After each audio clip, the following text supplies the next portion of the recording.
Bonjour à tous, soyez les bienvenus dans cette émission inaugurale qui est le prélude finalement d'un grand cycle de réflexion, d'enquête, de propositions autour de la longue vie et plus précisément de l'allongement des âges de la vie à partir d'aujourd'hui pendant 3 ans. Le groupe AG2R La Mondiale en partenariat avec l'Institut Harris Interactive souhaite au moins accompagner, au mieux susciter le débat public sur cette question cruciale de société. Sous votre impulsion, André Renaudin, bonjour. Bonjour Wendy. Vous qui êtes directeur général du groupe, on va dévoiler dans quelques secondes avec vous, Jean-Daniel Lévy, bonjour. Bonjour Wendy. Directeur délégué d'Harris Interactive France, les enseignements, les premiers de cette étude. Je salue 2 personnalités éminentes qui nous accompagnent et qui vont conjuguer aussi leur regard sur la société, sur la politique, sur l'économie. L'ancien ministre Claude Évin, bonjour. Bonjour Aujourd'hui Wendy. avocat au barreau de Paris, merci d'être présent. Ainsi qu'André Masson, bonjour André. Bonjour Wendy. Économiste, directeur de recherche au CNRS notamment. Et puis pour aller dans le détail aussi de la manière dont le groupe AG2R La Mondiale accompagne, s'adapte à cette thématique ou les anticipe, Isabelle Hébert, bonjour. Bonjour Membre du CDG en charge de la stratégie digitale, marketing et de la relation client.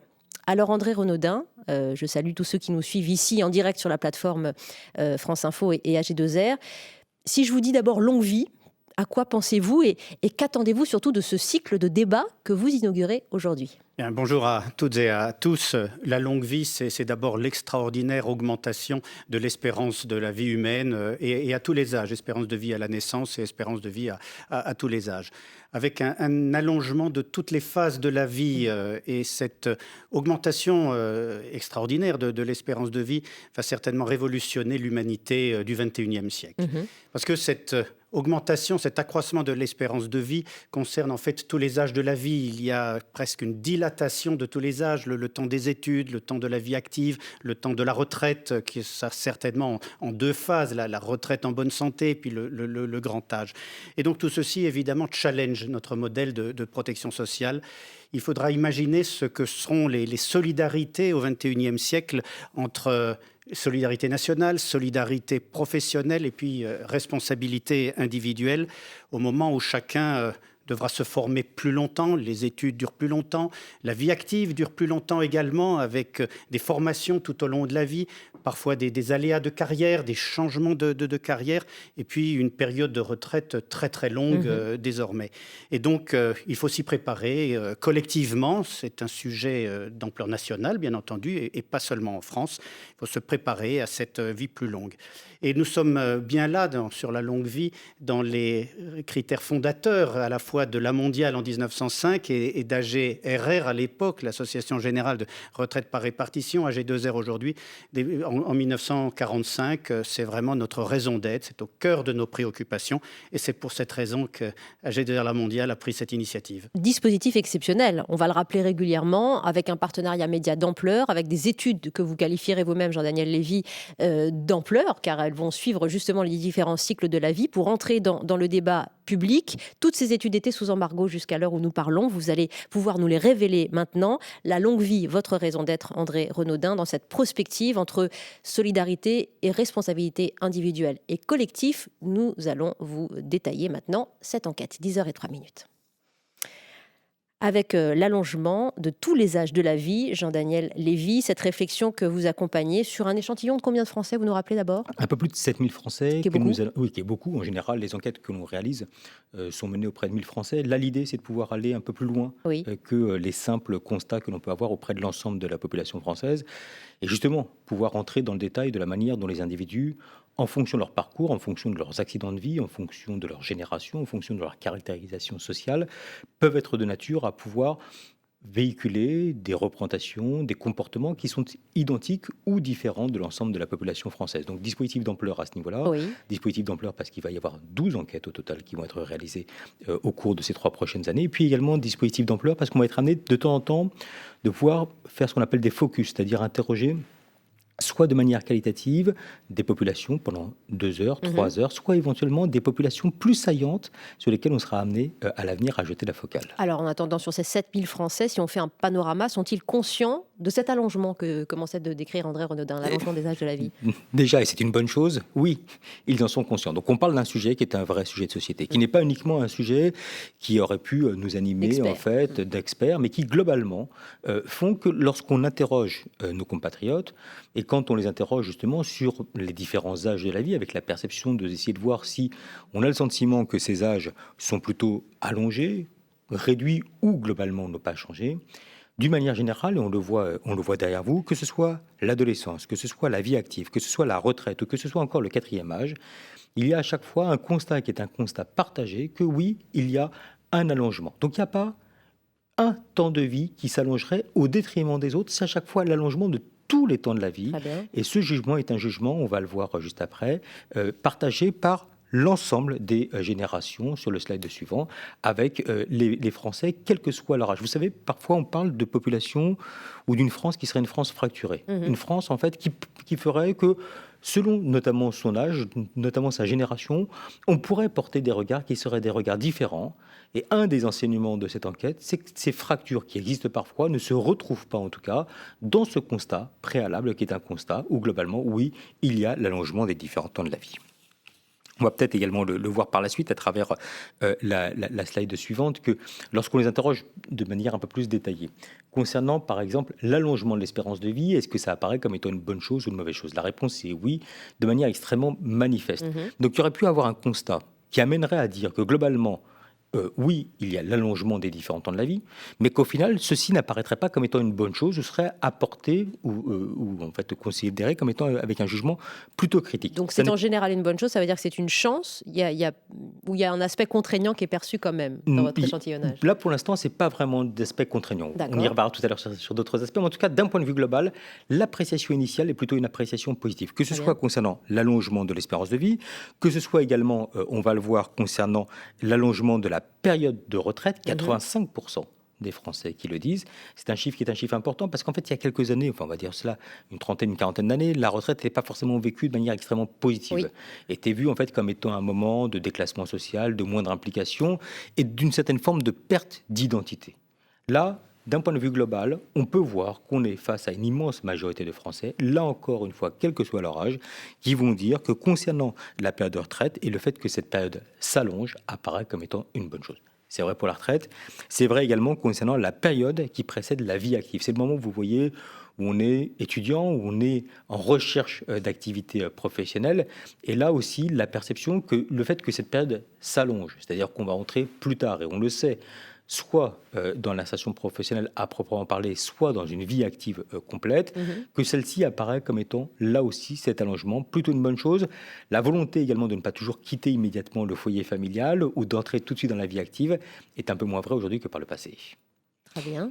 Si l'on poursuit également à travers d'autres aspects, on peut voir également que c'est le cas, et là c'est une surprise pour nous concernant l'allongement de la vie active.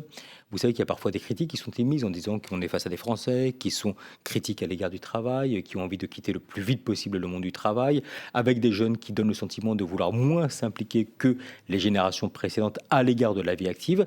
Là, cette idée est quelque peu battue en brèche, aussi bien auprès de la population française qu'auprès des plus jeunes. Et l'idée d'avoir une vie active, ça renvoie justement aux différentes consonances de ce que peut être la vie active. Une vie active qui est une vie professionnelle, mais qui est une vie avec une activité également en complément, qui va être une activité culturelle, qui va être une activité sociale, qui va être une activité familiale et qui globalement convient aux personnes qu'on a été amenées à interroger. C'est le cas pour ces points-là. C'est le cas également, on va le voir, concernant le jugement relatif par exemple au fait de pouvoir faire des études plus longtemps. Est-ce qu'on a le sentiment que cet aspect-là est plutôt jugé positivement? La réponse est oui. 68%, vous le voyez, des Français pensent qu'il est plus facile de faire des études aujourd'hui que du temps de leurs parents. Cette dimension en fait de facilité est également exacerbée lorsqu'on est amené à parler de l'ouverture sur le monde, comme on va le voir s'afficher, avec la même proportion de Français qui disent que globalement, l'ouverture sur le monde aujourd'hui est plus importante que du temps de ses propres parents. Et puis également qu'on est face à des Français qui globalement pensent que le fait de changer de métier aujourd'hui apparaît comme étant plus facile que du temps de leurs parents. On va peut-être s'arrêter là-dessus. Oui, c'est ça, parce qu'il y a l'ouverture du champ des possibles, là, finalement. C'est l'ouverture du champ des possibles. Oui. On a un constat partagé, des jugements sur l'allongement des temps de la vie qui apparaissent comme étant plutôt positifs, et lorsqu'ils sont amenés à se projeter vers l'avenir ou à se comparer aux populations et notamment à la génération de leurs parents, avec la perception que globalement, le champ des possibles apparaît comme étant bien plus important que par le passé, et même cette possibilité, on sera amené à en reparler tout à l'heure, du fait de pouvoir être amené à changer d'activité professionnelle. Donc il y a beaucoup de positifs dans tout ça, mais il y a un gros bémol que vous pouvez souligner dès maintenant, Jean-Daniel. Alors, il va y avoir effectivement quelques bémols, peut-être 2-3 aspects encore un tout petit peu positifs, si vous me permettez. Le premier aspect sur le fait d'avoir des loisirs aujourd'hui, en fait, toujours perçus comme étant plus faciles qu'à l'égard de la perte de ses parents, comme le fait de pouvoir vivre longtemps en bonne santé. On va le voir également s'afficher. Ça aussi, ça renvoie, on en parlait tout à l'heure, le temps de retraite, le temps de vie active, la possibilité que celle-ci s'allonge apparaît comme étant positif. Et puis un dernier point positif, le fait de pouvoir changer de milieu social. On va le voir également ici, 45% des Français qui le déclarent. Les bémols touchent les dimensions économiques et financières. Bien sûr. On va en citer 3. Le premier, c'est la situation financière aujourd'hui apparaît comme étant moins bonne que du temps de leurs parents pour près de 4 personnes sur 10 que nous avons été amenés à interroger. Une bonne partie déclarant que la situation n'a pas changé. C'est le cas concernant la situation financière, c'est le cas concernant la possibilité de pouvoir devenir propriétaire, comme on va le voir ici, et c'est le cas enfin concernant la capacité à pouvoir épargner, où une personne sur 2 dit qu'aujourd'hui c'est plus difficile que du temps de ses parents. Tout ceci se conjugue peut-être à travers un autre chiffre qui va relever là pour le coup peut-être plus de l'intime, c'est sur la relation de couple. Et on va le voir, vous le voyez, 57% des Français pensent qu'il est plus difficile aujourd'hui de pouvoir construire une relation de couple solide. Donc, on est face à des Français qui portent un jugement qui est un jugement lucide et qui fait que le regard d'expert qui a été porté est un regard qui est partagé par la population française, que globalement, on a le sentiment qu'on s'améliore tendanciellement face à la génération de ses parents, mais que dès qu'on aborde notamment la question qui est la question financière, son corollaire et ses conséquences, il y a des tensions importantes qui se manifestent de la part de nos compatriotes. Évidemment, voilà les grandes tendances déjà de cette première séquence d'études, Jean-Daniel, et on va vous retrouver dans quelques instants. On reviendra évidemment sur ces points et aussi sur l'importance de la famille dans quelques instants. Claude Évin, vous avez déjà un premier panorama des idées générales. Vous insistez aussi peut-être sur la clairvoyance des Français, mais que vous inspire cette première vision des choses ? Tout d'abord, c'est une photographie qui est extrêmement intéressante, puisque d'abord, c'est ce qu'expriment les Français. Donc, je crois qu'il faut le prendre en considération. Ce sur quoi je suis, moi, fortement interrogé, c'est notamment sur la fin de la présentation qu'a fait Jean-Daniel Lévy, c'est-à-dire les difficultés quand même qu'imaginent, enfin que ressentent les Français face à ces comportements nouveaux et face à ces contraintes pour eux, notamment sur le plan financier. Et pour moi, ça me renvoie à la question de l'adaptation de notre protection sociale à cette réalité. On a une protection sociale, ce qu'on appelle globalement la sécurité sociale, qui s'est bâtie sur des solidarités professionnelles. Or, on voit bien aujourd'hui, par exemple, en ce qui concerne la vie active, qu'on sera de plus en plus amené, et que les générations seront de plus en plus amenées, à avoir plusieurs types d'activités, à avoir plusieurs types, effectivement, de loisirs, plusieurs types de centres d'intérêt. On a effectivement une protection sociale qui s'est bâtie sur la solidarité, sur l'universalité, et qui a fortement progressé en ce qui concerne la santé, en ce qui concerne les allocations familiales, mais ce n'est pas le cas, par exemple, sur la retraite. Ça a été d'ailleurs un des éléments du débat qui a été arrêté avec la crise sanitaire, mais qui reprendra certainement. Puisque quand on est ce qu'on appelle polypensionné, c'est-à-dire quand on a eu divers types d'activités, et bien qu'on a cotisé à des caisses différentes, et bien on est plutôt pénalisé. D'où la nécessité d'avoir une démarche de solidarité, d'universalité. On pourra aussi regarder en ce qui concerne la période d'adolescence ou la période étudiante. Comment effectivement on accompagne, comment effectivement dans une période de vie active on permet aussi, il faudra peut-être y compris imaginer d'autres formes de protection sociale, la formation professionnelle. On ne l'intègre pas dans la protection sociale aujourd'hui, mais on voit bien que c'est aussi une des préoccupations que vont avoir de plus en plus les Français pour pouvoir effectivement s'adapter. Je crois que cette photographie qui est faite nous interroge et nous oblige, et je crois que c'est important que ce débat puisse avoir lieu, nous oblige pour repenser effectivement nos mécanismes de solidarité. Non pas les principes, non pas les fondements de la solidarité, mais la manière dont ces principes s'appliquent. Dans une vision panoramique et non plus séquencée, c'est ça qui vous interroge et qui vous intéresse aussi. On a eu souvent, et bon, il y a une histoire derrière cela, ne revenons pas dans un moment un peu bref aujourd'hui, mais effectivement, on est de plus en plus amené à avoir une protection sociale qui s'étale sur tous les âges de la vie, qui s'étale sur toutes les activités de la vie, quelles qu'elles soient, pour permettre effectivement de les franchir les unes après les autres. Merci pour cette première impression. Claude Évin, je vais vous poser la même question. André Masson, première réaction ou des éléments saillants là, qui vous intéressent particulièrement dans cette première présentation, André? Oui, alors ce qui est vraiment intéressant, c'est que c'est jugé positivement par les gens du fait que la longue vie s'est instaurée, donc avec le recul de la mortalité à âge élevé qui a eu lieu vers la fin des années 70, en commençant par le Japon. Alors, la première idée qu'on peut avoir, est-ce que cette longue vie est si nouvelle que ça? Bon, elle est entièrement nouvelle, mais la longue vie et la vieillesse existaient avant. Mais c'était rare. Donc en fait, ce qui se passe, c'est qu'elle s'est démocratisée. Bon, alors là, si je vais vite, avant, dans la Rome ou la Grèce antique, l'espérance de vie, c'était 20 à 30 ans. Alors le vieux, quand il existait, il y en avait, il était vénéré, béni des dieux, parce qu'il avait échappé à toute vicissitude de la vie. Donc c'était le point 1. Et le point 2, il était considéré comme repoussant, puisqu'il avait des signes de décrépitude qu'on n'avait pas l'habitude de voir. Donc il y avait cette double vision du vieux. Alors après, si vous voulez, dès le 5e siècle avant Jésus-Christ, il y a les poètes élégiaques qui disent qu'en fait, ils préfèrent mourir à 60 ans sans maladie, rien, c'est possible. Et à Solon qui répond, le sage de l'époque, « J'ai 60 ans, je continue à apprendre, et une vie de 80 ans ne me fait pas peur. » Donc c'est quand même très différent d'aujourd'hui, puisqu'il avait une position tout à fait marginale.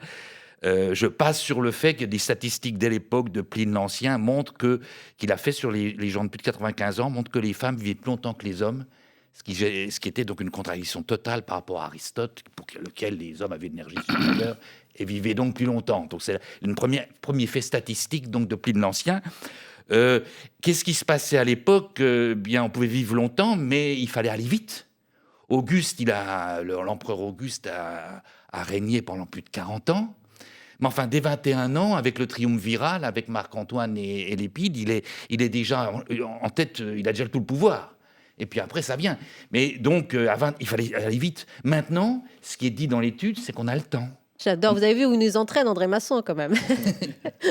On a le temps, on a apprivoisé cette peur de la mort et la vieillesse se démocratise. Voilà. C'est un premier et on n'a point plus important. besoin d'aller si vite. Absolument. Voilà. Et puis donc, là, ça a été dit, il y a deux nouveaux âges de la vie qui sont apparus. Oui. L'âge donc d'entrer dans la vie adulte qui est reculé, etc. Et où se pose le problème de savoir à partir de quand le jeune n'est plus un enfant à la charge de ses parents, où la bourse d'études va dépendre du revenu des parents, mais un citoyen à part entière, qui a donc des droits sociaux en particulier, et ça pose le problème des deux dates possibles, 18 ans ou 25 ans. Oui. Le RSA maintenant, le revenu de solidarité active, ça à 25 ans, et avant il était à 18 ans. Le deuxième âge de la vie qui s'est développé, c'est effectivement la coupure en deux de la retraite, entre une période de senior robuste et puis la période de relégation, ou même de relégation des statistiques, après 75 ans. Et donc un des enjeux, c'est de savoir comment on considère la première période de retraite, qui est totalement nouvelle. Pour beaucoup d'individus, comme vous l'avez dit, c'est un bel âge. C'est la belle vie, on est libéré du travail contraignant comme on est libéré des obligations militaires avant. Mais pour certains penseurs, au contraire, c'est une vie d'amenuisement, où on perd son statut, etc. Donc il y a un décalage entre ce que veulent les gens qui adorent cette période et les discours intellectuels qui sont plus sur le fait que c'est trop long, il faudrait que les gens travaillent plus longtemps, de toute façon ils sont malheureux de partir tôt en retraite, etc. Oui, mais là c'est vrai qu'on a pas mal évolué sur ce point-là. 85% des Français qui pensent que l'allongement de la période de la retraite est une bonne chose. Donc ça, on va rester sur cet aspect positif. Merci pour ces premières impressions, André, et merci à Pline l'Ancien de nous éclairer aussi dans ce débat. Isabelle Hébert. Wendy, on va parler ce matin longue vie, mais peut-être on devrait parler très très très très longue vie, voire espoir d'une vie carrément infinie. André parlait du 20e siècle, ce siècle un peu unique, développement de la techno-médicale. Peut-être que c'est le siècle qui voudra tuer la mort avec une vie qui durera pour toujours. Si on prend les grands patrons américains en Californie, des GAFA, et puis Elon Musk et toutes ces initiatives, eux, ils veulent démontrer que la technologie, elle peut vaincre la mort. Parce qu'on peut mettre des électrodes dans le cerveau, un bras bionique, on change le corps, on peut tout régénérer. C'est un peu comme si, avec le digital, à grands coups de dollars ou d'euros, on pouvait résoudre le problème de la mort. Il y a même un patron d'un fonds d'investissement qui disait récemment « Je fais le pari que le vieillissement est un code ».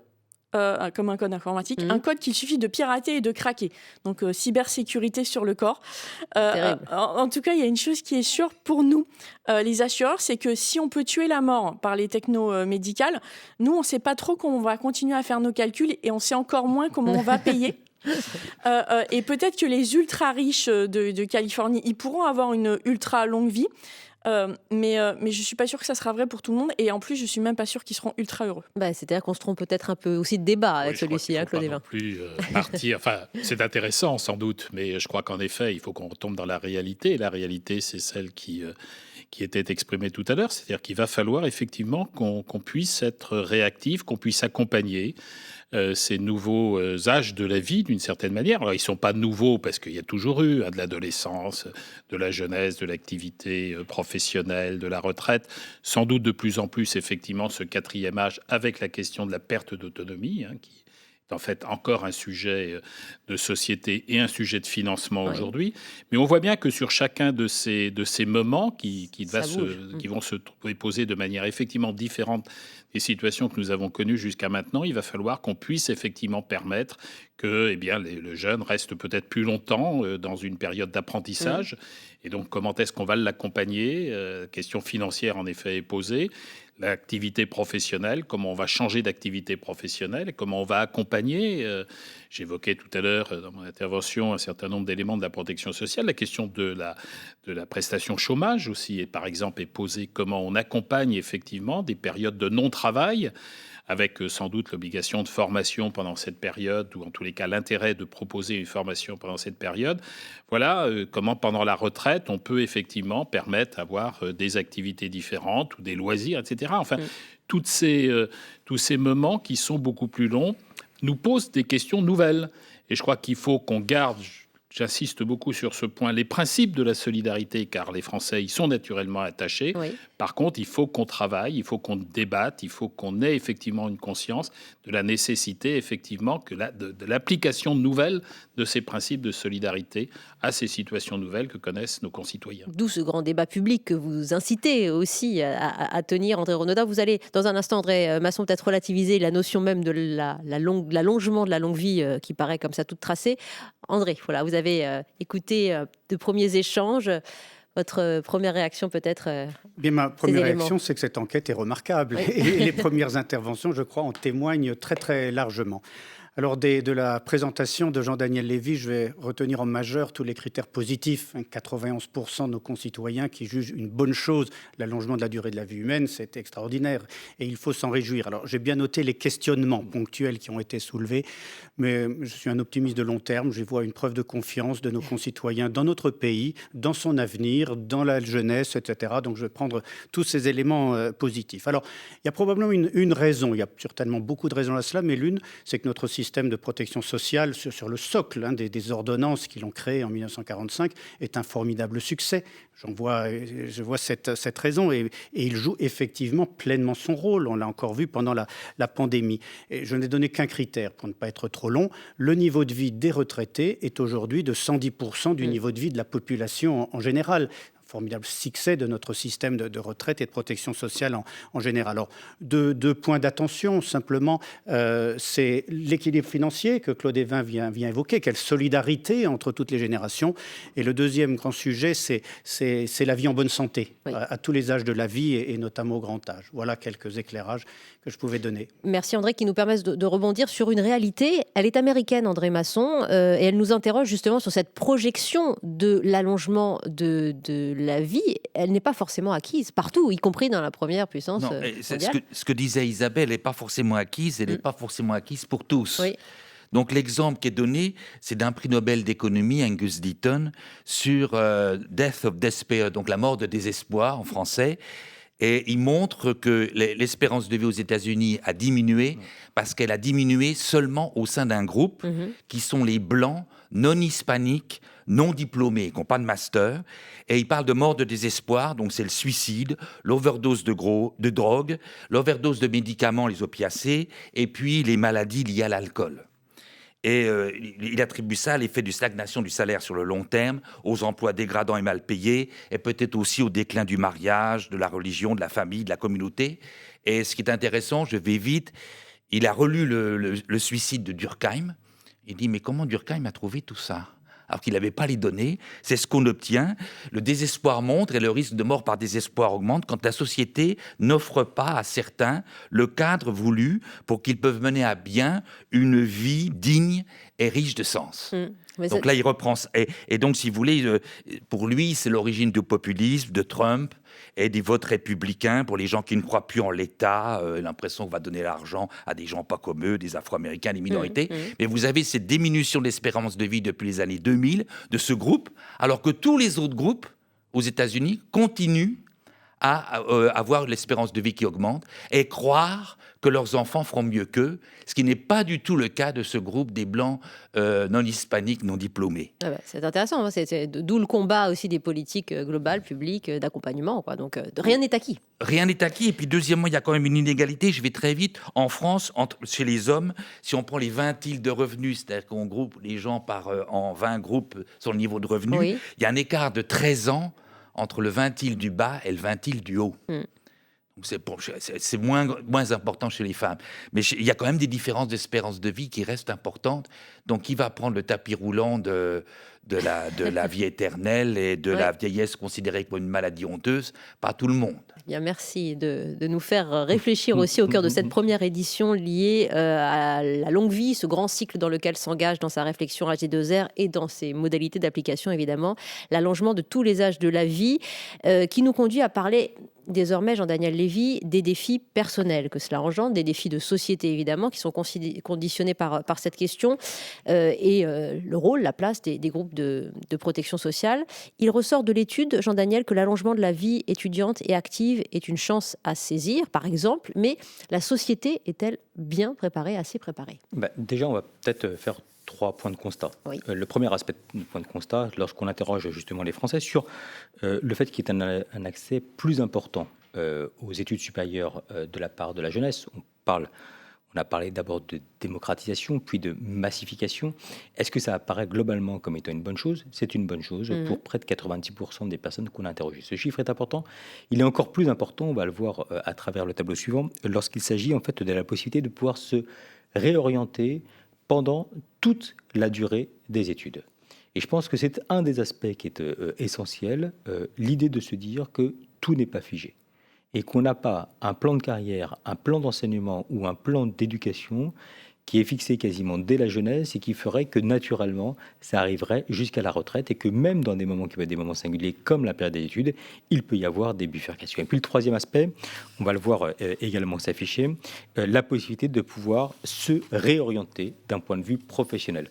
On a beaucoup parlé en fait de Français qui étaient des conservateurs, qui voulaient absolument rester systématiquement au même poste, avec le même type d'activité, dans la même entreprise. Là, je pense en fait que cette idée est très clairement battue en brèche et qu'on a cherché d'essayer de voir justement s'il y avait des différences flagrantes selon les générations, selon les territoires, voire même selon les catégories sociales des personnes interrogées.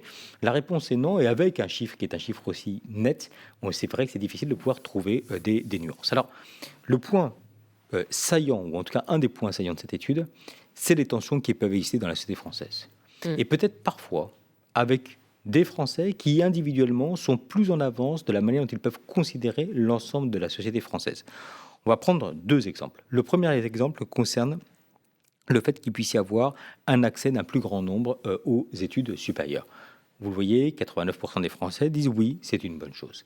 Avec la perception que la société française n'est pas tout à fait prête, avec, vous le voyez, près de 30 points de différence d'un point de vue général, et ce qui peut constituer des freins à l'action. Le deuxième exemple que je voudrais vous donner, je m'arrêterai là-dessus, sur le fait de pouvoir se réorienter au cours de sa vie professionnelle.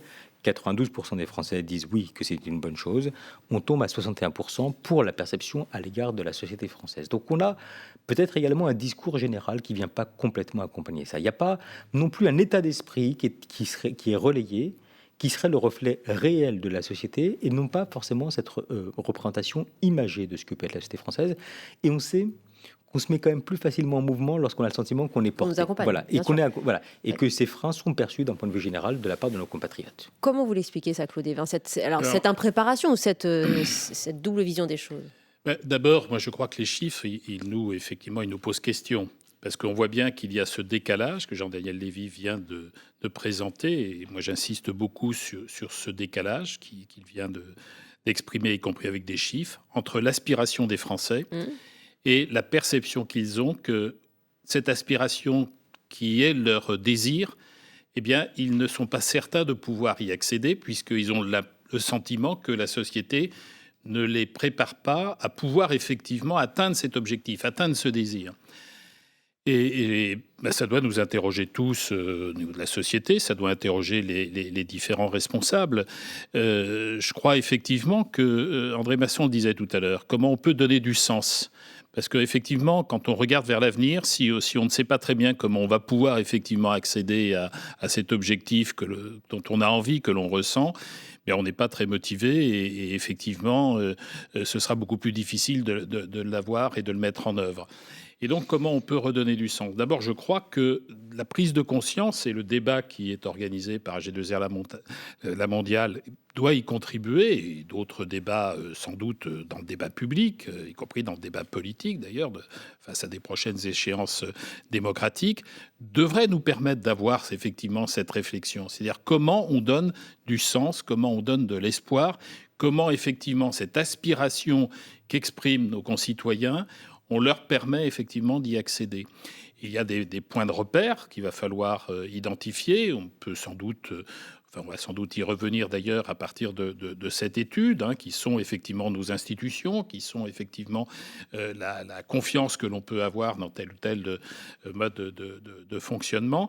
Mais je crois qu'en effet, c'est une forte interpellation pour nous tous, ce décalage qu'il y a entre l'aspiration qu'ont nos concitoyens et le sentiment qu'ils ont de la difficulté de pouvoir accéder à ce désir qu'ils expriment. Et la nécessité que les politiques vraiment s'investissent dans cette réflexion de manière aussi exemplaire et copieuse, j'allais dire, que dans ce débat. Alors, il y a le commissariat général au plan, il y a le Conseil économique, social et environnemental. Enfin, ça fait partie des attributions de ces institutions d'y réfléchir. Oui, mais il faut aussi que ce soit quelque chose qui soit perçu par les gens. Oui, comme une nécessité. Moi, je ne contesterai pas l'intérêt du Conseil économique et social environnemental, qui représente effectivement la société civile ou d'autres organismes.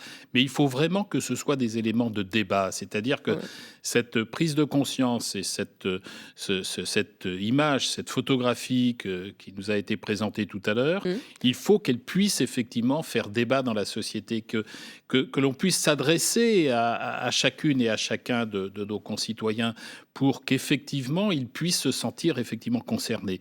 C'est sans doute la difficulté du débat politique, du débat démocratique d'ailleurs. C'est-à-dire que le passage en effet d'un débat d'élite d'une certaine manière à une prise de, j'allais dire, une prise de confiance et non pas de conscience, une prise de confiance dans l'avenir, permettant effectivement à nos concitoyens de pouvoir trouver du sens à leur engagement et non pas de rechercher dans l'immédiateté, peut-être parfois, les solutions parfois limitées d'ailleurs. Oui, on est souvent dans la réaction d'urgence en effet, mais les Gilets jaunes nous ont donné un bon passif de la nécessité de poser vraiment le débat, y compris dans l'entreprise. Isabelle Hébert, vous n'êtes pas éloignée de ces préoccupations, ô combien. Alors si on regarde le sujet de la longue vie dans l'entreprise, on se dit le sujet...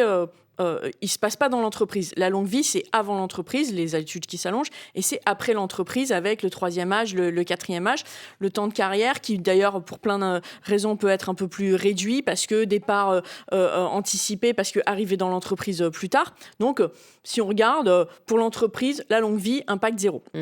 Mais en fait, c'est un peu plus subtil que ça, parce que les actifs, quand ils arrivent le matin dans l'entreprise, ils apportent la double longévité, celle de leurs enfants et celle de leurs parents. Il faut trouver une place en crèche, il faut trouver une place en prépa, il faut trouver une place en EHPAD.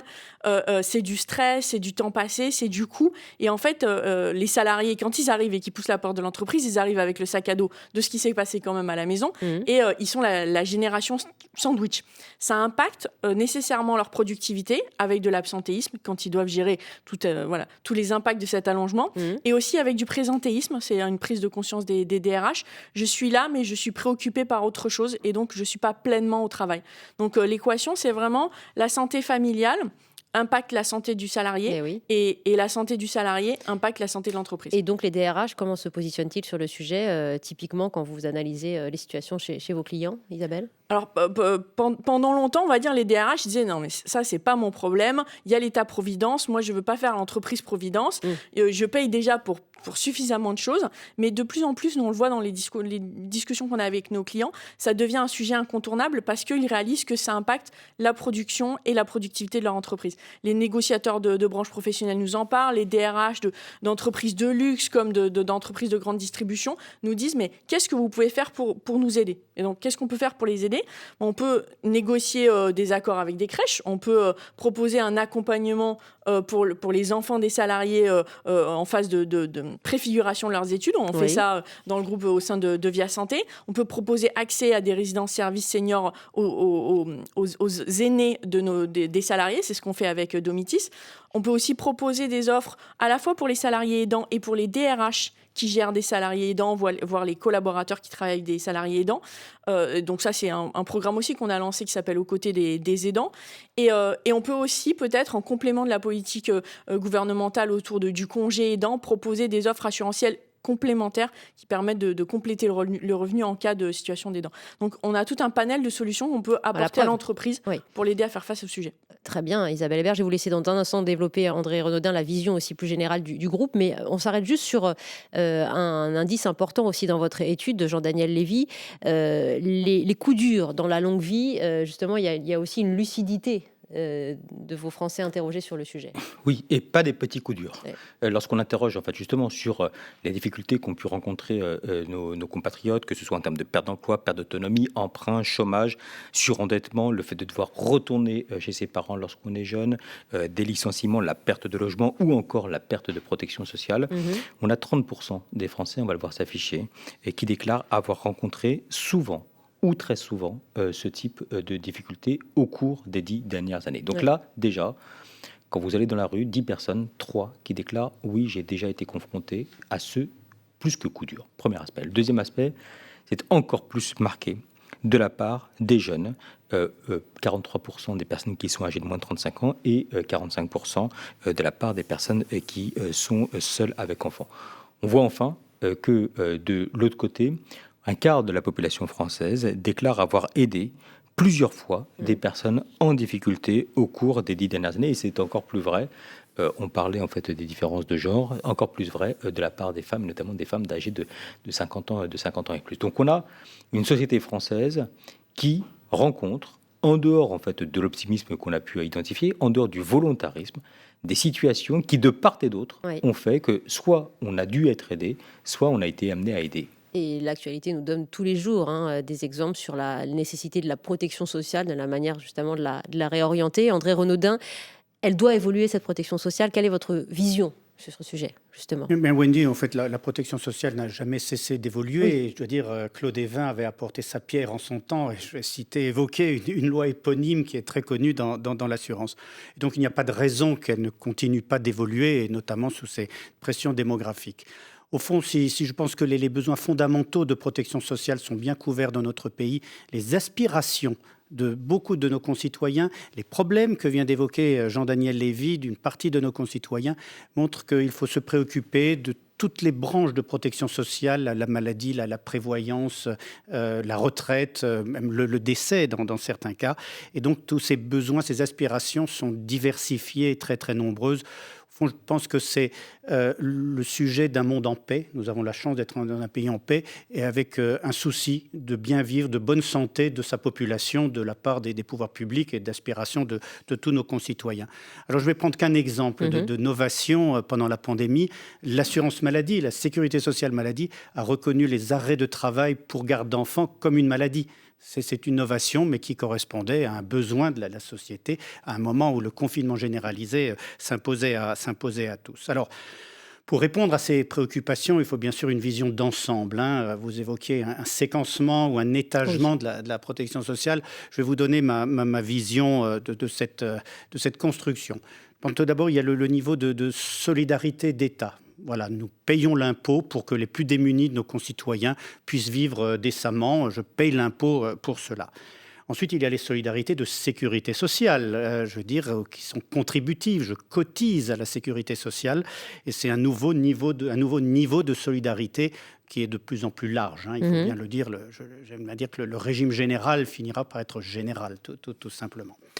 Et au-delà, il y a des solidarités intermédiaires, celles de branche, qui sont elles aussi financées par des cotisations et qui peuvent se mettre en place pour répondre aux situations particulières des professions. L'agriculture, le bâtiment, ce n'est pas tout à fait les mêmes besoins de couverture que les emplois de bureau. Chaque métier a des spécificités, des typologies.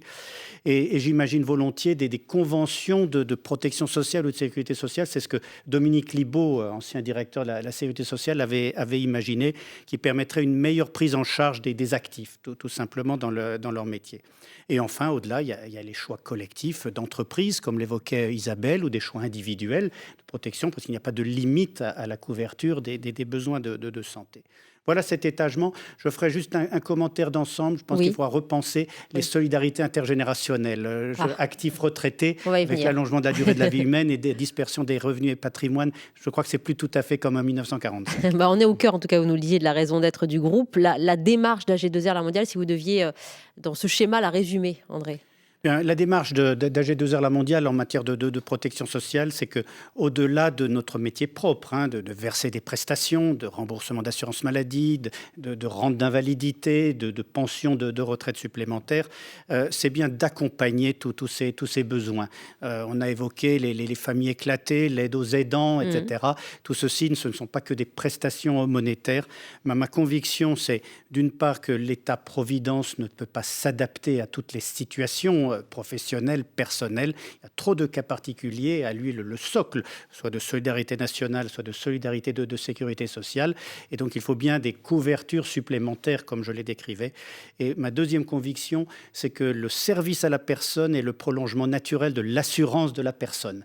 Autrement dit, on ne peut pas simplement verser des prestations monétaires et puis de renvoyer à la vie civile, à tous les mécanismes étatiques ou locaux. Il y en a énormément. Je pense que nous devons accompagner tous ceux qui ont des besoins nouveaux d'aide, de prévention, d'accompagnement. Un petit mot là-dessus, Claude Évin, réaction ? Non, mais je crois que c'est très très important cette dernière appréciation et qu'Isabelle évoquait aussi en ce qui concerne les demandes faites dans les entreprises. Oui. Je prendrai qu'un exemple, qui est la question de l'accès aux soins. On a un système de sécurité sociale qui en effet garantit, quels que soient ses revenus, quel que soit le lieu où on vit, globalement la prise en charge financière, monétaire est la même, quel que soit le type de pathologie que l'on a. Et dans la réalité, on voit que l'accès à un hôpital, l'accès à un médecin, ne se fait pas de la même manière selon le lieu où on vit. On pourrait prendre comme ça plein d'exemples. Et c'est là que ça renvoie à la nécessité de repenser ce qu'on évoquait les uns et les autres tout à l'heure, la solidarité nationale. C'est-à-dire qu'on a des grands principes de solidarité. L'universalité existe concernant la prise en charge de la maladie, je l'ai évoqué, concernant les allocations familiales par exemple. Mais ça ne suffit pas aujourd'hui pour effectivement donner du sens, qu'on évoquait tout à l'heure, pour donner du sens à nos concitoyens.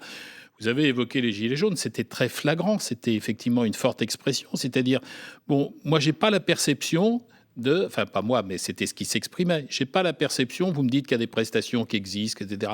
Mais ça veut dire quoi dans ma vie quotidienne ? Ça veut dire quoi, moi qui habite à tel endroit, qui ait telle ou telle difficulté de déplacement, etc. Et on voit bien que la protection sociale, elle doit évoluer et qu'effectivement, il y a ce que l'État peut apporter d'une manière générale, la solidarité en son ensemble, et puis il y a ce qu'on peut construire, peut construire à travers... Alors effectivement, ce qui est indiqué ici, y compris les proches, les associations, où effectivement les socles divers de solidarité, ou ce que peut aussi apporter effectivement la couverture complémentaire en totale harmonie avec d'autres mécanismes de protection sociale. Absolument. Et vous évoquez ce cercle des solidarités sur lequel on va s'attacher dans un petit instant. Mais je voudrais vous faire réagir, André Masson, parce qu'on peut peut-être prendre deux âges de la vie importants. Vous commenciez à nous parler de la jeunesse et de cette zone à redéfinir, 18-25 ans. Ces jeunes, ils se sentent laissés de côté aujourd'hui. D'ailleurs, on le voit bien dans le débat politique. C'est l'urgence absolue. Haro sur les jeunes. L'échiquier du politique est très clair là-dessus, à 1 an de la présidentielle. Donc, il ne faut pas passer à côté de l'urgence de cette jeunesse et ce qu'elle réclame aujourd'hui. Il y avait un jeune sociologue qui disait que les politiques vis-à-vis des jeunes, il fallait prendre des pincettes parce qu'on ne savait jamais comment ils pouvaient réagir. Bon, c'est l'idée, si vous voulez, ce qui a été dit sur l'écart entre aspiration et réalisation, sur le problème des coups durs, sur la prise de confiance, moi j'aime bien, c'est qu'on enjoint les gens à être libres, responsables, s'émanciper dans le cadre d'un individualisme croissant, mais est-ce que la société donne toujours les moyens ? Donc, ce qu'on voit dans les redistributions en termes toujours de justice sociale, c'est plus large que ça. Il faut donner à chacun les chances de se réaliser et de pouvoir avoir une vie pleine de sens. Donc, alors là, je vais parler donc des choses qui ne marchent pas. Je suis désolé. Donc, eh bien, l'école, par exemple, reproduit les inégalités. C'est le système PISA, c'est-à-dire que l'origine sociale fixe la réussite de l'élève. Et comme on fait attention à l'individualisme et à la responsabilité, et que c'est un mécanisme de sélection, l'école, l'échec scolaire ou plus tard l'échec professionnel est imputé à l'individu. C'est de sa faute. Donc ressentiment, frustration, tout ça, les pauvres sont les paresseux. Donc c'est ces phénomènes-là. Donc je vois le négatif. Il y a du positif, mais je vois le négatif. Si je vais plus loin, les dépenses pour l'enseignement supérieur en pourcentage du PIB, du produit intérieur brut, ça stagne. Donc les dépenses par étudiant plongent. C'est presque un secteur sinistré. C'est pas tout une cohorte. Il y a 40% d'une cohorte qui est étudiant. Mais enfin, quand même, ça joue. Le taux de pauvreté chez les 18-24 ans a augmenté de 50% depuis 20 ans. Il est aujourd'hui de 23% pour une moyenne de 13%, alors qu'il est de 8,5%, mettons, chez les plus de 65 ans, et en baisse. Les interprétations en termes de vases communicants, c'est parce que les vieux vont moins, que les jeunes vont moins bien, sont fausses, à mon avis. Enfin, vous voyez bien le problème qui se pose. Et puis, j'irai plus loin, mais je vais laisser tomber. Mais enfin, les possibilités réelles sont assez faibles de reconstruction professionnelle aux âges mûrs. C'est Jean Daniel, les gens veulent pouvoir, mais pratiquement, elles sont assez faibles. À 45-50 ans de se réorienter. Et ne parlons pas du fait de travailler plus longtemps quand on est déjà âgé. On s'aperçoit à qui ça profite. Eh bien, la retraite à la carte, eh bien, c'est ceux qui sont bien éduqués, en bonne santé, que les emplois épanouissants, stables, bien rémunérés. Alors cela, pour eux, c'est un choix. Et comme par hasard, pour les inégalités, ces gens-là sont des candidats magnifiques à avoir une durée de vie plus longue que les autres. Donc ça augmente encore les inégalités. Voilà. Alors pour les jeunes, et là, je vais aller vite, les jeunes, en fait, leur revendication, c'est ce qu'on appelle souvent, les sociologues appellent ça, mon diplôme, ils veulent un diplôme, votre dette, c'est pas la mienne, et la démocratie. Et les revendications tournent autour de ce qu'on appelle les 3 R, la redistribution. Je suis déjà un citoyen à part entière et j'ai le droit à un revenu minimum, à une garantie jeune, des bourses, des allocations logement, des bons de tirage sociaux comme au Danemark. Et si on fait ça correctement, on n'aura pas besoin d'un revenu de base qui coûterait trop cher. La reconnaissance sociale, le 2e R, le travail, le statut, je ne suis pas un enfant à charge de mes parents, je suis un citoyen à part entière. Et 3e, la représentation, notamment au plan politique ou syndical, le droit à la parole et ne pas toujours recevoir la parole des sachants aînés. Parfaite illustration de cette catégorie qui vous inspire aussi, Isabelle Hébert. On va parler des seniors dans un instant, mais les jeunes, la jeunesse aussi, dans la vision d'AG2R, la mondiale. Qu'est-ce que vous pouvez nous apporter là-dessus ? Moi, dans cet esprit-là, il y a 2 films que j'ai beaucoup aimés d'Étienne Châtillier, c'est Tanguy et Tanguy, le retour. C'est devenu comme Frigidaire, une sorte de mot générique. C'est les boomerang kids, comme on dit en anglais, ces enfants qui reviennent vers les familles un peu en pleine tête, qu'on le veuille ou non. Et c'est assez fascinant comme phénomène sociologique. Ce qui est intéressant dans un groupe comme AG2R La Mondiale, c'est qu'à travers la protection sociale, on arrive à capter les sous-jacents des phénomènes sociologiques. Alors, tout à fait aligné avec ce que vous dites, André, sur les 3 R. Et en même temps, ce qui se passe depuis 4-5 ans, c'est que, oui, les jeunes cherchaient à avoir leur indépendance, leur mutuelle, c'était le symbole de leurs engagements, de leur indépendance. Et puis là, on voit de plus... Ça leur permettait, maintenant je prends la pilule, ma mère n'est pas au courant, c'est dans ma mutuelle, il y a mon monde à moi dans ma mutuelle. Mais maintenant, et sans doute encore plus dans le contexte du Covid et des tensions économiques, la couverture de papa et maman, c'est quand même pas mal. Donc, la famille peut devenir aussi providence pour les jeunes. Oui. Ce qu'on voit aussi dans les phénomènes sociologiques sur les jeunes à travers leur protection sociale, c'est qu'ils nous demandent des couvertures pour l'étranger. Parce que non seulement leurs études en France sont allongées, mais ils partent par Erasmus ou ailleurs. Et donc, ça rajoute un morceau dans leur durée d'études. Et comme il faut aussi de l'argent pour payer pour ça, on voit aussi par leur protection sociale que parfois ils cumulent le statut étudiant et le fait d'avoir une protection sociale avec avec un contrat salarié qui leur permet de payer leurs études. Donc, à travers leur contrat, on arrive à voir est-ce qu'ils veulent être avec leurs parents, est-ce qu'ils veulent voyager, est-ce qu'ils sont obligés de travailler pour payer tout ça, et puis on voit aussi les difficultés qu'ils ont à trouver du travail à la sortie, et donc à avoir des couvertures de transition. Donc quand chez AG2R Mondial on regarde tout ça, on se dit mais comment on peut construire des solutions nouvelle génération dans l'esprit de l'assurance de personnes et du service à la personne pour les jeunes de façon originale. Alors c'est la santé, mais c'est le scooter, c'est le studio, c'est le binge drinking et la prévention, c'est le permis de conduire, c'est la sécurisation du diplôme. Donc comment on peut construire des solutions qui ne sont pas juste un contrat santé, mais qui apportent les choses dont les jeunes ont besoin aujourd'hui.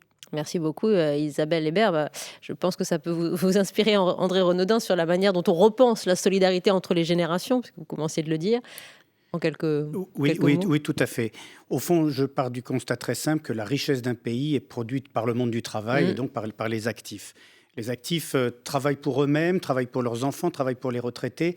Si je prends quelques âges de la vie, pour le jeune âge, André Masson évoquait 18 ou 25 ans, je vais prendre la moyenne, 23 ans. L'âge moyen de départ en retraite aujourd'hui est de 63 ans, presque 63 ans. Ça veut dire 40 ans de vie active, au fond, qui produit de la richesse. Et l'espérance de vie à 63 ans est bien de 25 ans encore, ce qui nous amène à 88 ans. Je veux dire, 40 années de travail ne peuvent pas financer tout seul 88 ans de vie, les enfants soi-même et les seniors. Donc la charge qui pèse sur les actifs est absolument énorme. Et je relève tout de suite un point, le taux de pauvreté des actifs est supérieur à celui des retraités. Notre système de retraite fonctionne bien. Ce taux de pauvreté est supérieur chez les actifs à celui des retraités. Donc je pense qu'il faut repenser la solidarité intergénérationnelle et en faisant porter, par exemple, la charge de la dépendance des seniors, je veux dire, sur la communauté, sur la collectivité des retraités. Les retraités ont de bonnes retraites.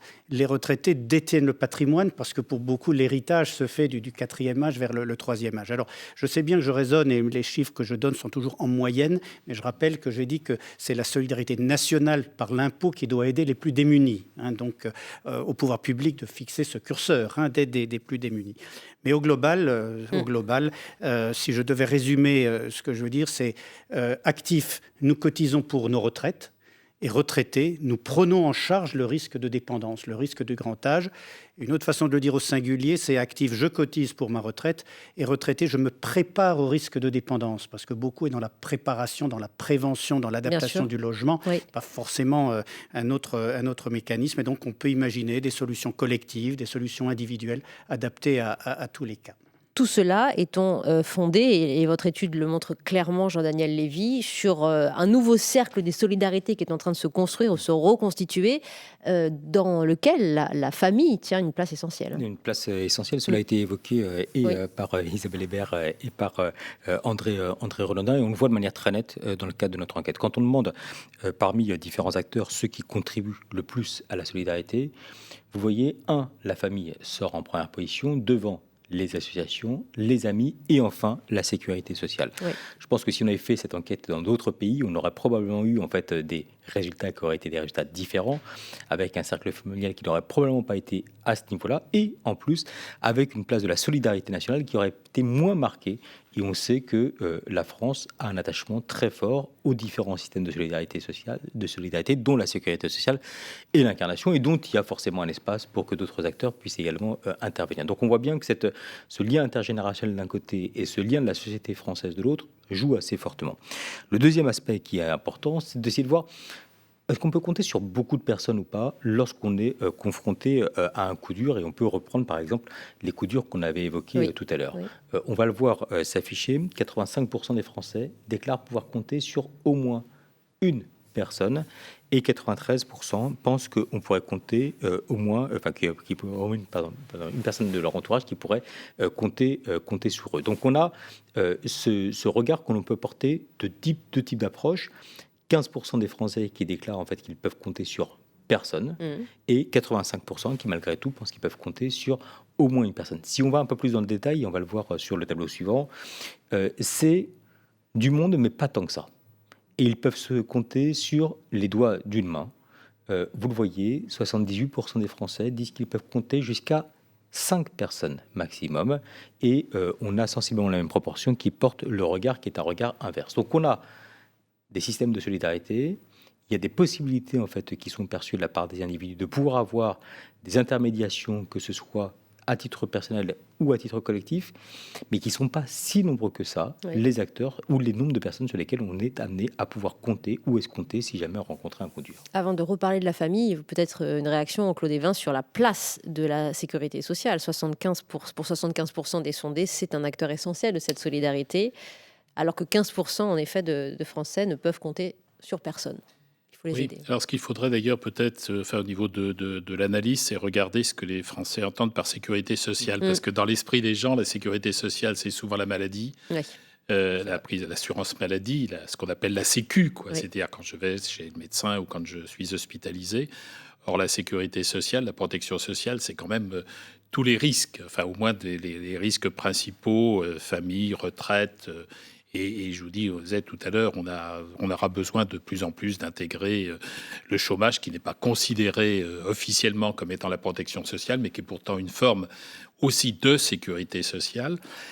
Oui, mais ça veut dire aussi que, d'abord, on a à repenser, mais ça on l'a exprimé à plusieurs reprises, je n'y reviens pas, on a à repenser effectivement nos mécanismes de solidarité, de trouver effectivement, au-delà des prestations monétaires, des services qui correspondent à l'attente concrète des citoyens, c'est-à-dire je suis confronté à une difficulté, comment je vais trouver une réponse à la difficulté auquel je suis confronté.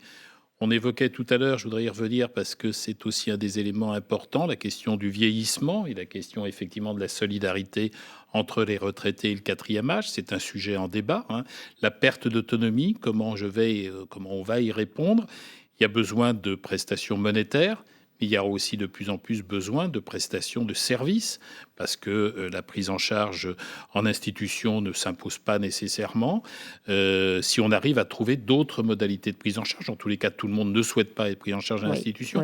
Donc on voit bien que face à des enjeux nouveaux quant aux besoins de solidarité, il faut que nous ayons des réponses nouvelles en termes de construction de cette solidarité. Merci Claude Évin. André Masson, dans cette famille, vous vouliez insister, vous, sur l'importance d'un des piliers de la famille, les femmes. Les femmes autour de quel âge aujourd'hui ? Vers 55-60 ans. Oui. Là, sur ce que vient de dire Jean-Daniel, en fait, il y a évidemment une frustration. C'est pourquoi l'enquête n'a pas été faite dans les années 50 et 60. Je le regrette également. Parce que c'est là qu'on verrait justement le changement. Et si vous voulez, sur le truc essentiel, c'est que la famille maintenant est devenue une valeur refuge et d'investissement contre les avatars, les aléas du marché de plus en plus globalisés, chômage, crise, insécurité, contre un désengagement redouté de l'État-providence vu les pressions qu'il y a avec la dépendance et le vieillissement, alors que la filière scolaire, on ne paierait plus, le diplôme est une condition nécessaire mais plus suffisante, que l'ascenseur social est grippé et que l'âge d'or qu'ont connu les parents n'existe plus. Donc, c'est vraiment le ralentissement de la croissance après les années 80.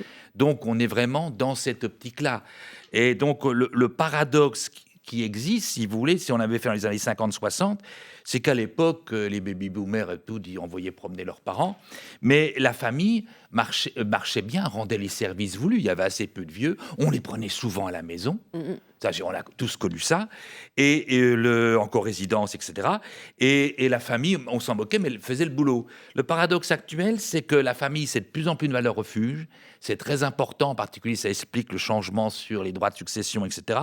Mais elle a de plus en plus de mal à accomplir sa fonction, en particulier avec la distance entre parents et enfants lorsqu'il s'agit de s'occuper d'un parent âgé, etc. Donc la famille est de plus en plus idéalisée au moment où elle a de plus en plus de mal. Oui, absolument. Et pour ça, on n'a pas les enquêtes d'il y a 50 ans. Vous avez fouillé dans les archives. Alors, mais fort de tout ce constat, André Renaudin, quelle solution pouvez-vous proposer pour le compte d'AG2R, la mondiale ? Alors, ce doit d'abord être des solutions de long terme, puisque l'assurance, c'est la confiance. Je cotise d'abord et j'attends une prestation ensuite. Et un jeune qui commence à cotiser pour sa retraite en rentrant dans l'entreprise à 23 ans, je veux dire, il va cotiser pendant 40 ans et espérer sa pension de retraite pendant les 25 années qui suivent. Oui. Donc voilà, c'est ce long terme. Deuxièmement, il faut suivre les besoins de la société. Isabelle l'évoquait, le chef d'entreprise, le responsable de ressources humaines a perdu de vue le senior qui devient dépendant. Il est retraité depuis 15 ans, 20 ans à peu près. Seulement, il a les enfants chez lui, qui sont ses salariés, et souvent n'ont pas d'autre solution quand le papa, la maman est dépendante, que de recourir à leur aide. On sait, les aidants sont souvent les aidants familiaux. Donc il n'y a pas de risque porté directement par le salarié, mais le chef d'entreprise doit bien tenir compte de ces périodes d'absence, de ces périodes de soucis légitimes du monde du travail.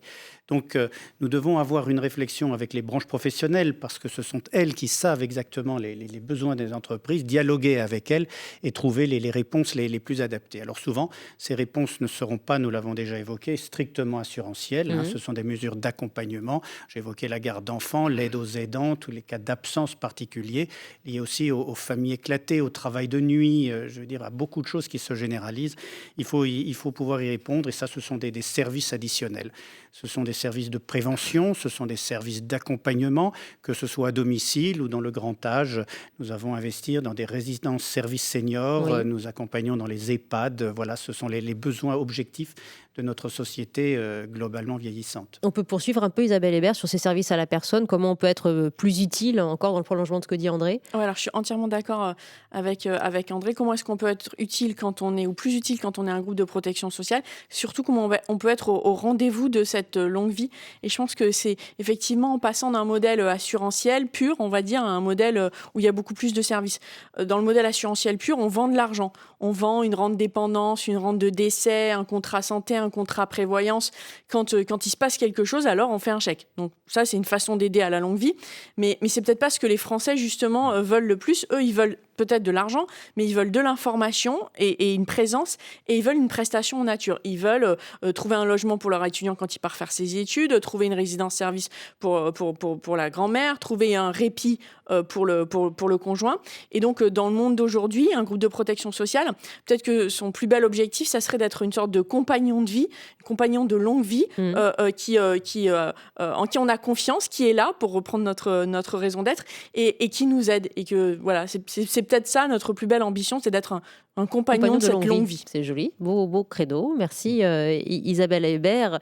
Il est 11h, mais je vais vous donner quand même la parole à chacun pour conclure cette première salve de réflexion. Première étude sur un cycle de 3 ans, on le rappelle, grand échantillon de 7000 Français, grand partenariat média. Jean-Daniel Lévy, il y a évidemment une place à prendre, et on le note déjà pour ce qui intéresse AG2R La Mondiale, pour ce monde de protection sociale, ce monde mutualiste. Évidemment, ça doit devenir l'un des acteurs de demain de cette solidarité. Oui. Plus clairement encore. Absolument, il y a clairement un espace pour ça, notamment en fait, autour des différents axes qui viennent d'être évoqués par Isabelle, avec des Français qui disent globalement qu'ils attendent un principe de solidarité, pas n'importe quelle condition, mais en fait qu'ils attendent qu'il puisse y avoir différents systèmes de solidarité, et que celle-ci ne peut pas passer uniquement par les liens familiaux, que celle-ci ne peut pas passer uniquement par la sécurité sociale, et donc il y a forcément des modèles à réinventer, et avec un brin d'optimisme et de volonté également de leur part. Absolument. André Masson, je crois que vous avez une proposition iconoclaste, mais à laquelle vous croyez, notamment pour cette solidarité, cette interdépendance de demain. C'est en conclusion. Oui. Oui. On peut y donc, aller. Effectivement... Je pense que ça sera un bon envol. Voilà. Donc, en fait, par rapport à la longue vie, il faut insister sur le fait que les solutions dépendront de la vision du monde qu'on a, etc., et qu'elles peuvent beaucoup varier. Mais...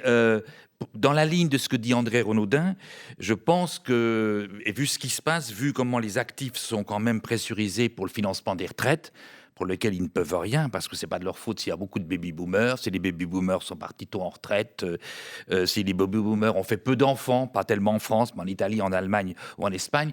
Donc, si vous voulez, un retour de solidarité serait quand même bienvenu. Et en matière de perte d'autonomie, donc retraité, je prépare ma dépendance. L'idée que j'ai, moi qui est une idée iconoclaste, je le reconnais tout à fait, qui correspond à une certaine vision du monde, serait que pour justement les restes à charge, donc en cas de coup dur, de dépendance, pour moi très important, en particulier en maison de retraite, avoir donc une assurance publique qui serait fondée normalement sur des cotisations dépendance qui dépendraient directement du patrimoine des retraités. Alors je vous passe sur donc ce serait une mutualisation bénéfique pour les familles qui sont averses au risque, une mutualisation qui éviterait la loterie, qui fait que si jamais son parent a des ennuis, non seulement il y a la peine énorme de devoir s'en occuper, mais une peine financière qui est la perte du patrimoine. Et là, alors, le patrimoine des retraités, c'est pas un impôt sur le patrimoine des jeunes en phase d'ascension professionnelle qui montent leur entreprise. Ce serait le patrimoine de retraités. C'est un retour de solidarité. Quand je le propose, il y a souvent des silences et parfois des hostilités. Claude Évin, silence, hostilité ou quoi après, je crois qu'écoutez, on va pas répondre à cette question en aussi peu de temps. Simplement, je crois que ce qui est important, c'est justement qu'il y ait des débats autour de cette situation. C'est-à-dire que, et c'est ce à quoi nous invite. Qu'on ose le dire, enfin, en tous les cas, qu'on ose regarder cette réalité. Et de ce point de vue, l'initiative de H2R La Mondiale est intéressante parce que, à partir de ce constat, eh bien, que l'on puisse effectivement regarder quelles sont les solutions. Parce qu'il n'y a pas qu'une solution, quoi. C'est-à-dire qu'effectivement, on l'a bien senti à travers nos échanges, quoi. Il y a des réponses monétaires, il y a des réponses de services, il y a des réponses qui doivent s'adapter à les différents âges. Et on n'est pas tous confrontés. Il y a des inégalités aussi, parce qu'il y a des chiffres qui nous ont été montrés, qui sont des chiffres, qui sont des réponses globales.